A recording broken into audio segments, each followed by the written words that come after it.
Low-carb desserts. Understanding the basics to success in the reign of low-carb desserts. Some principles apply, but they are not really difficult.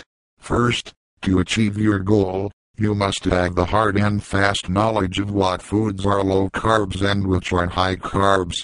This will be of tremendous help when you actually go to the supermarket or when you eat out at a friend's place or at the restaurant. As crazy as this may sound, most people cannot even tell which foods are low carbs and which are not. They are going to tell you that eating a pizza is healthy because it has a few mushrooms or 2 slices of a bell pepper. Ridiculous. So it is critical that we acquire the knowledge about the food so we make the right choices.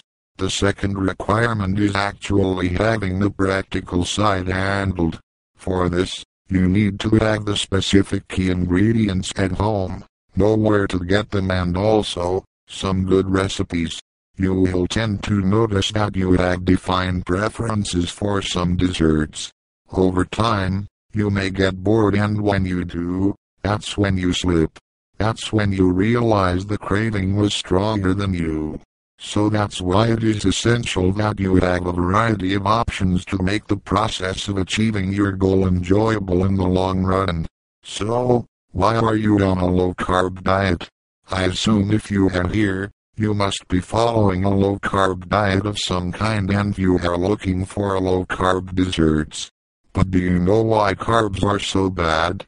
Let's look at the basic biology at work behind carbohydrates.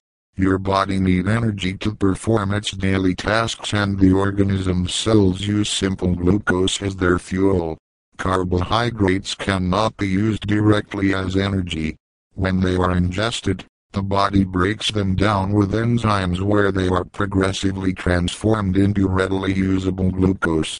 The glucose then passes in the bloodstream and the pancreas begins pumping the hormone insulin, which stores the glucose as glycogen in the muscles. What happens when you eat a high-carb food is that your body produces a high dose of insulin to handle the glucose produced during digestion. The glucose in the bloodstream is transformed and stored as fat because its amount exceeds the cell's needs.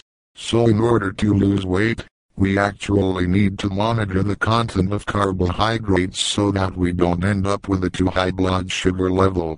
This is the knowledge part you need to get.